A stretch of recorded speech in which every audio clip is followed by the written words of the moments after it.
Date published, the 18th of April 2018. Fakear aka French electronic producer Théo Le Vigoureux is chilling at his countryside home in Switzerland when Skiddle catch up with him. His relaxed current surroundings are in sharp contrast to the previous evening, when he played a packed, sold-out show at the Trianon in Paris, the city in which he lived before his escape into the wild. But this is a contrast that Vigoureux is now more than used to. A hugely popular performer and music maker in his native France, Fakear has been building a dedicated following for the best part of a decade. He has issued mini-album-length digital releases and EPs containing electronica that takes inspiration from world music, dubstep and house. He has become an incredibly popular live attraction, headlining his own shows and at festivals, which he sometimes undertakes in full live band format, at others solo.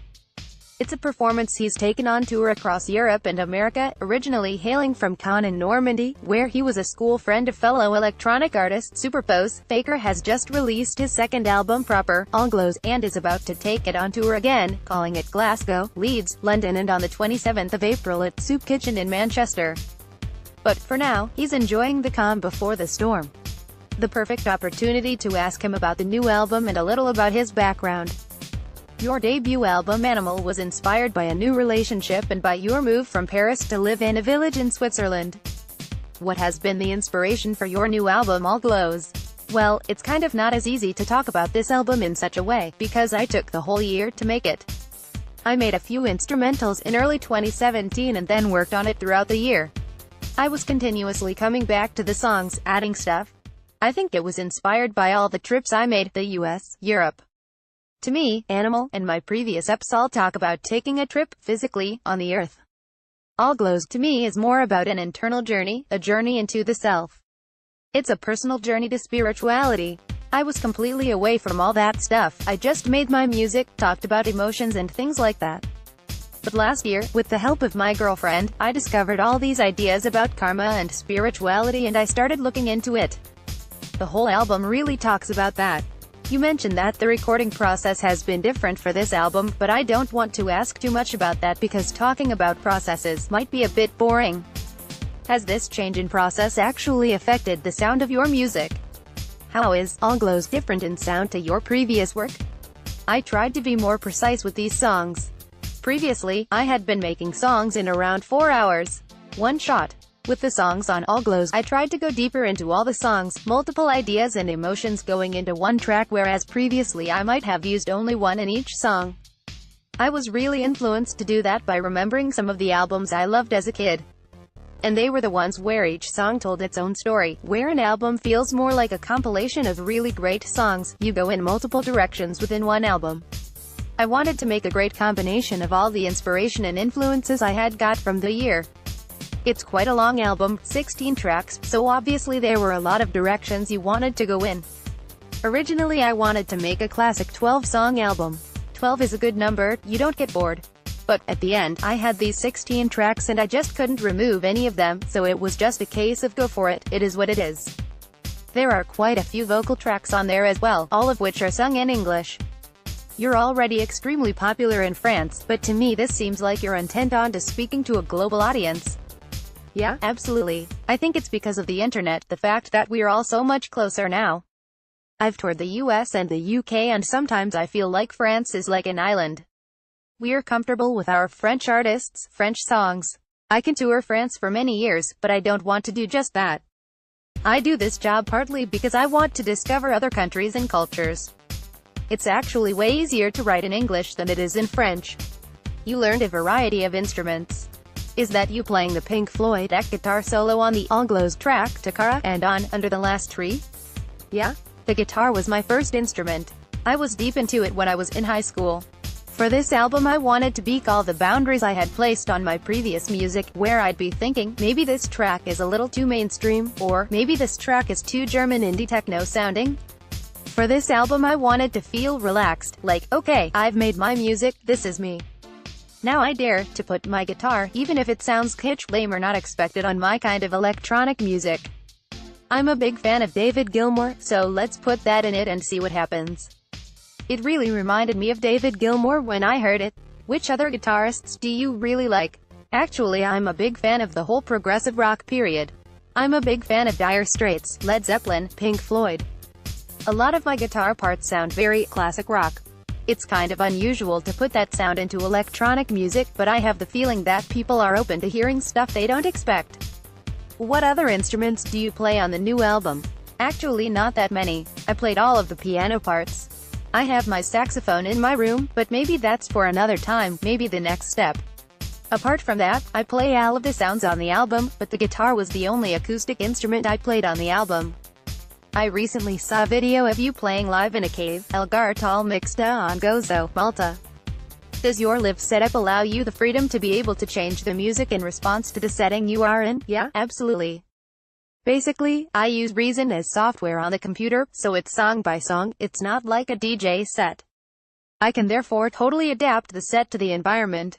In Malta it was a really weird experience, but also very beautiful. It was playing just in front of the sea, no physical audience, nobody around me, but I was conscious that all these people are watching on Facebook Live. So, it was like playing for myself but also for a crowd of people who aren't actually there. So, it was a really interesting session. How different is the experience of seeing you perform alone, like that, to when you are performing with a band? How do you make the distinction, to let fans know if it will be you alone or alongside other musicians? It usually just says Fakear. For instance, I don't think your band came to the UK yet. Yeah, even for us it's quite difficult to see the agenda, which date we will perform with the band, which will be done solo, DJ set etc. There are several configurations. Playing with a band is so much fun, it has that whole rock and roll gig energy. I grew up listening to rock stars and bands, so to me it was natural to want to get up on stage with a band. The only reason the band didn't yet come to the UK or Germany yet is the budget. It's quite expensive to bring all that stuff. Maybe I will speak to my agent and ask them to make it more clear which configuration will be appearing at each show. It's disturbing to think some people might come to a show and get something that they weren't expecting. The town where you were born, Caen, is 15 kilometers from La Manche, the English Channel, yet you can get on a boat in the middle of your town and travel to England. Have you ever taken that journey? Yep, I took that journey. I arrived in Portsmouth, I think.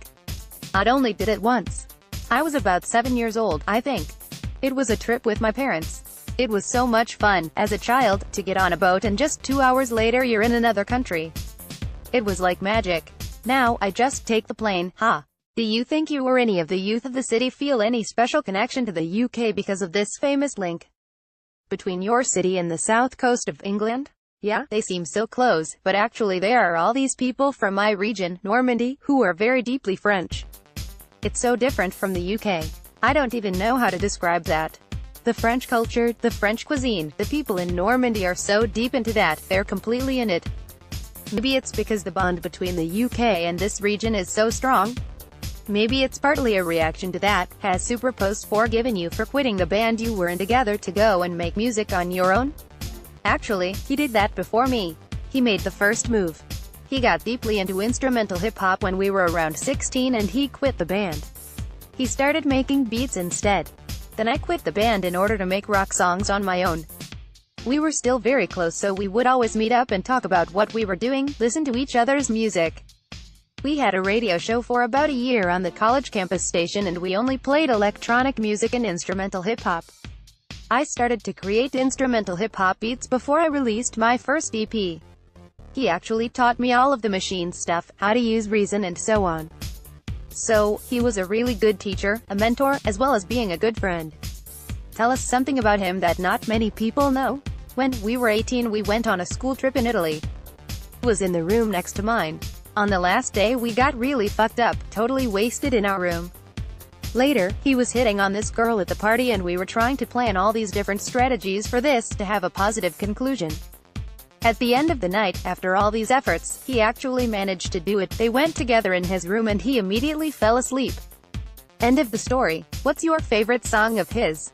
I think the first track of Opening, his second album. I listened to it maybe 1,000 times. I'm still a big fan of his work, but this track has such a resonance with me. It's such a strong feeling emotionally, connected to a time in my life when I moved from Paris to Switzerland. I was listening to that album all the time and it reminds of this first step I made in leaving the city to go and live in the wild. Are you still enjoying life in the wilderness of Switzerland? Yeah, absolutely. More and more. Your mom and dad are both music teachers. Which of them has the best taste in music? Actually, they both have pretty similar tastes. I think I'm maybe closer to my mom's tastes than my father's. My mom kept listening to Sting, Dire Straits and all these classic rock bands, whereas my dad, he moved to another kind of music.